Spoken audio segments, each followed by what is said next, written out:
तसव्वुर में 2 मरतबा सूरा पढ़कर दुश्मन पर फूंक मार दें। दुश्मनों की ज़बानें ऐसे बंद होंगी जैसे गूंगे हों, आपके पैरों में गड़गड़ाने के लिए मजबूर हो जाएंगे। नाज़रीन, आज जो मैं वजीफ़ा आपकी खिदमत में पेश करने जा रहा हूँ, उसकी बरकत से दुश्मन आपसे गड़गड़ा कर माफ़ी मांगेंगे और आपको हमेशा के लिए दुश्मनों से निजात हासिल होगी। अगर आप भी अपने दुश्मनों से निजात पाना चाहते हैं तो इस अमल को लाजमी करें।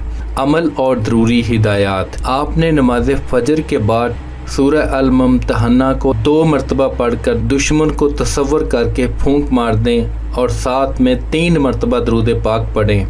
आखिर में अल्लाह पाक से दुआ मांगनी है और इस अमल को उस वक्त तक जारी रखना है जब तक आपके दुश्मन से जान नहीं छूट जाती। इंशाअल्लाह इस वजीफ़े की बरकत से और अल्लाह के हुक्म से दुश्मन की ज़बान दराज़ी बंद हो जाएगी और ऐसे ज़बान बंदी होगी जैसे ताला लग गया हो और दुश्मन गड़गड़ा कर और रो कर आपसे माफ़ी मांगेंगे और आप खुशहाल ज़िंदगी बसर करने लग जाएंगे।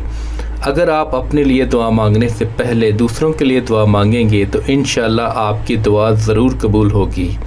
इस वजीफ़ा की इजाज़त के लिए कमेंट सेक्शन में बेशक लिखें। वजीफ़ा करने से पहले कुछ सदका व खैरात कर लिया करें। अगर नहीं कर सकते तो कम से कम लाइक और शेयर करके सदका जारिया में अपना हिस्सा डालें। जिसने वजीफ़ा के लिए कमेंट कर दिया है उन सब को इजाज़त है।